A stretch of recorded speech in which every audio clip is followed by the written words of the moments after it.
And so we move on to our next feature reader of tonight. And here he goes. Bill Arnott guides readers on an epic literary odyssey following history's most feared and misunderstood voyagers, the Vikings. To go Viking is to embark on an epic journey. For more than 8 years, Bill Arnott journeyed throughout the Northern Hemisphere, discovering sites Scandinavian explorers raided, traded, and settled, finding Viking history in a wider swath of the planet than most anthropologists and historians ever imagined. Bill Arnott is the best-selling nonfiction author of Wonderful Magic Words and Jomomania. Bill's been a featured musician, spoken word artist, moderator, performer, and host at hundreds of literary festivals and mixed media events across Canada and internationally. His articles, reviews, and poetry are published in Canada, the United States, the UK, Europe, and Asia, with features in literary journals, magazines, and anthologies. Bill is a National Songwriting Finalist, Poetry Award recipient, and finalist for the 2019 Whistler Independent Book Award. When not trekking the globe with a horribly outdated camera phone or showing off his cooking skills as a culinary school dropout, Bill can be found on Canada's West Coast, making friends and generally misbehaving. He lives in Vancouver, British Columbia, and from Vancouver, he joins us tonight. Ladies and gentlemen, Bill Arnott. Thank you, Stephen. You got the big bio there. Holy smokes. So you pronounced my name beautifully. I'm going to share nothing with you this evening from Gone Viking, but that was a brilliant product plug. And Francis, my goodness, the writing's gorgeous and you read it beautifully. So kudos. And Pam, I love your stuff. And her buddy, brilliant as always. And Stephen, your stuff is poignant and so energetic. So thank you for starters, obviously, Jackie and Carl. And Char, it is a huge privilege to be part of things again with Alberni, Valley Words on Fire, and this virtual room of talent is overwhelming, and it's a treat to be here. And MJ, just a fun one. I love that you're here to support Mom. Sort of a full circle. Would you believe I was up early this morning to be part of a UK literature festival reading? So full circle, and I love that everyone's going global these days. And when else except during the silver linings of distancing can you get a couple of transatlantic gigs within a few hours of each other? So this is great fun. So I'm going to share some musical spoken word with you this evening. I'm going to start with a bit of playfulness, and hopefully there'll be a bit of substance after a while, and then we're going to get silly, and that's what I'm going to share with you. And I may introduce the odd one, and we may just let things flow, because I think it tells a little bit of a story. So let me start by telling you, I got a clarinet I call Clarence, the color of candle-lit zebras, the luster of Christmas-time silverware, and the polish of perspiration. Play. Now he be flat by nature, but he's sharp as downtown Freddie Brown heading uptown on a Saturday night. Yeah, they were joined by the oboe Ophelia, backed up by Big Barry Pace, a real stand-up instrumentalist, all led by a cat named Dal, though everyone just called him Richie. You see, it was kind of a joke because he was always flat broke, but invariably right on key.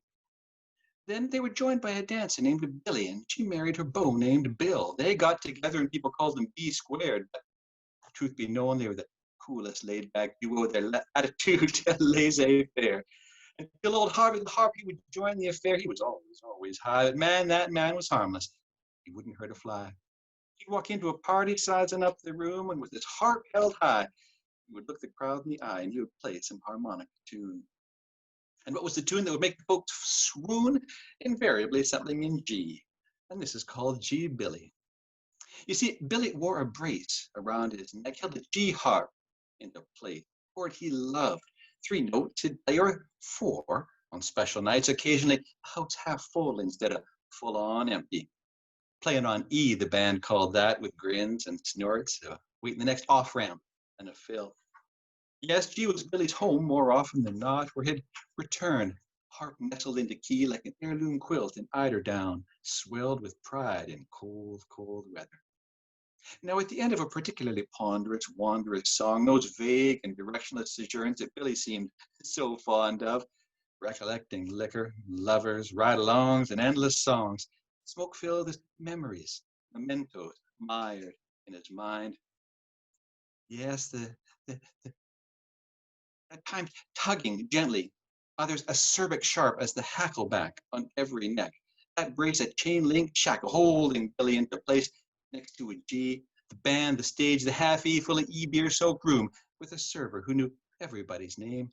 She would touch their arms, not sexual like, just a kind of a touchstone, a lifeline in the midst of the storm of every day. And Billy and his bandmates, they would jam and stray, but always they'd come home to stay in the womb-like warmth of Billy's G. He would bow his head towards his heart, close eyes, and disappear into the music, movement, fill his lungs with love, and he would play. Now, for the jazz lovers in the group, I call this one groove. Vinyl pirouettes, a needle touchdown, groove, groove, groove. The road grabs you in a bear hug, highway getaway, asphalt bitumen grooves, grooves, grooves. And from the trunk, the funky funk of Mr. T, Thelonious Monk. Marsalis boys play left, right. In case it wasn't clear, I had speakers installed in the rear of a silver chrome Thunderbird. My word, the sound was crystal clear.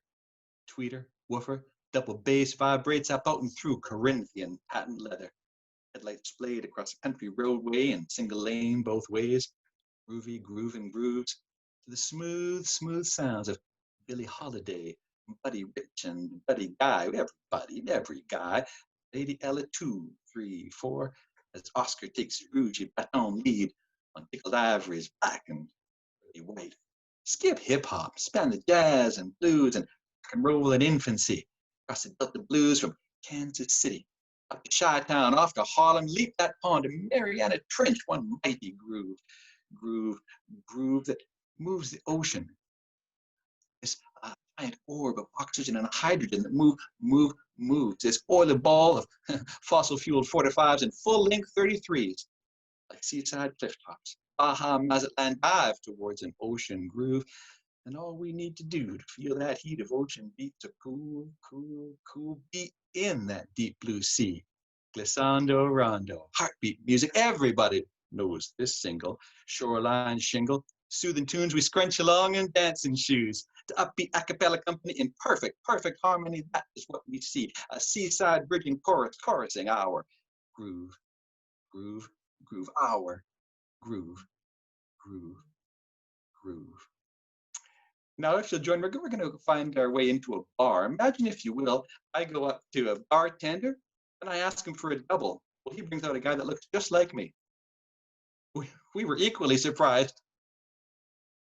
Okay, sorry, Stephen, belly laughing. That is my takeaway from the evening. Thank you. That was huge fun and totally worth it. Okay, so me and the double, we glance down to the end of the bar, and I see a pretty girl stabbing toothpicks into olives like miniature pin cushions stuck with arrows straight from Cupid through my heart. See, I'm sliding down a slippery slope that's painfully familiar. The booze kicked in and I let it as I start to wax poetic, chipping itty bitty bits of rubble into art.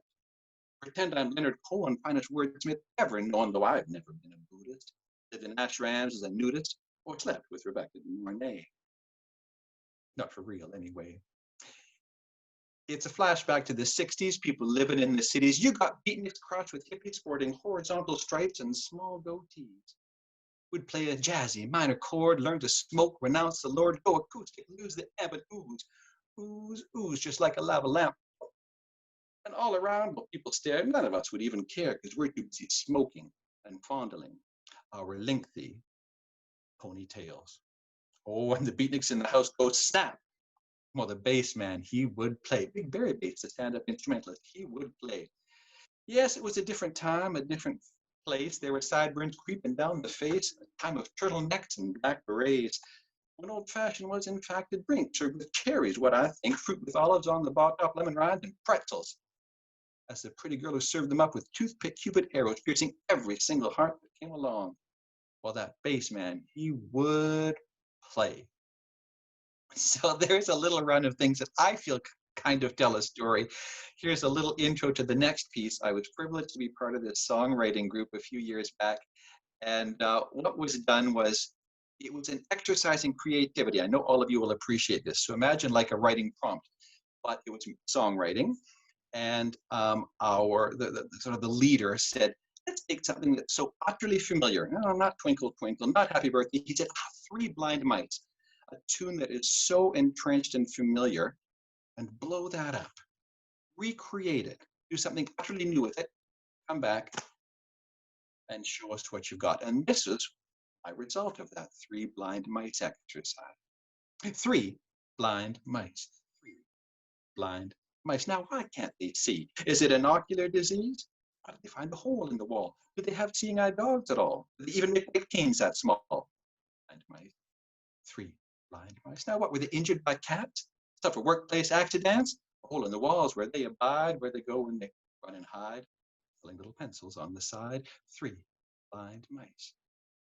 Blind. Now, what, were their corneas scratched, their retinas detached? You come to eat my cheese? What if one of them has fleas? Or maybe even Lyme disease. Three blind mice. And how were they even in this fix? Were they playing and running with pointy sticks, trying to spring or avoid mousy traps, or hungry carnivorous birds, perhaps? And I'm tired of sweeping up minuscule crabs of all. Three blind mice. Three blind mice. I might tell you these rodents created quite a row, but I figured they'd get by somehow. I find myself almost pulling for them now. Our three blind mice. Three blind mice. And maybe they really could see.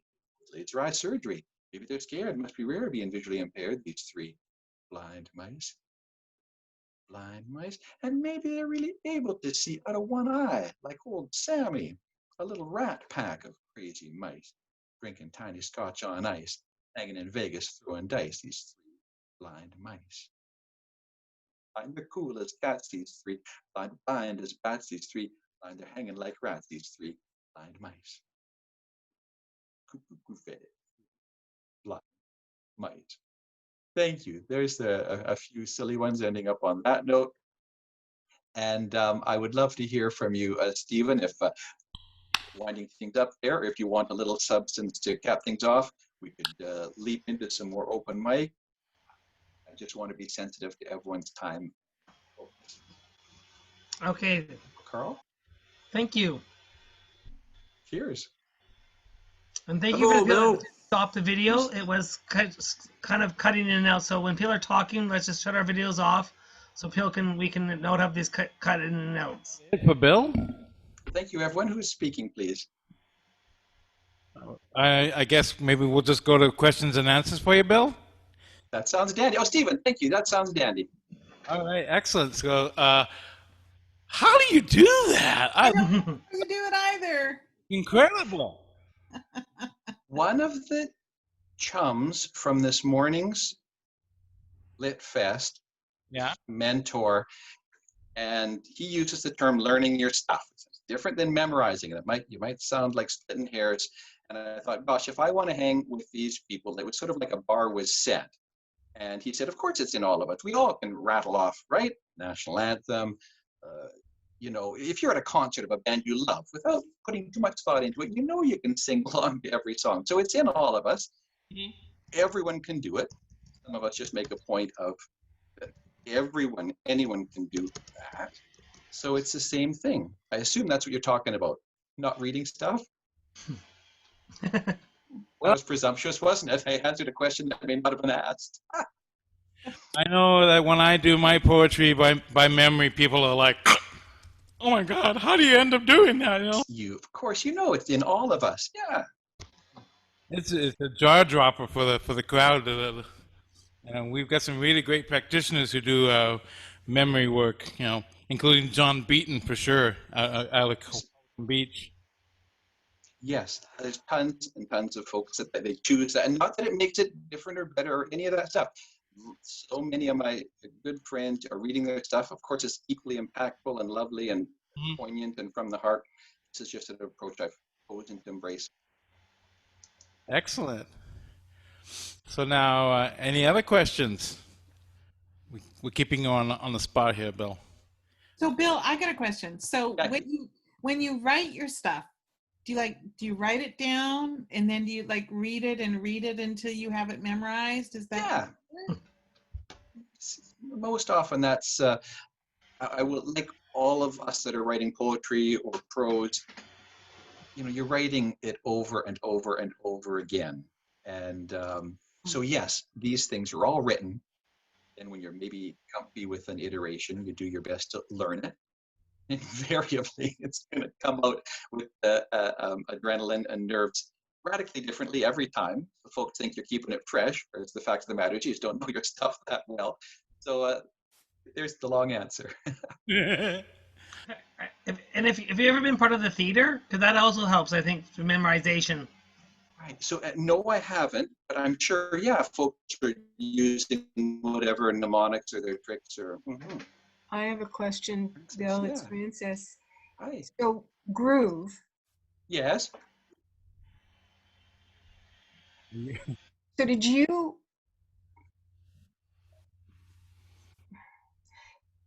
actually visualize that before you, and then it sort of came out almost as you were, because that's, yeah, like Okay. as you're reading it and you're talking about, so some people nowadays wouldn't even know what you were talking about with the needle, right? I mean, they're coming back, right? But there was a space of time when we didn't, and I was listening to you and it took me right there. But not only that, I was in your rhythm. Like I was actually, you were singing to me.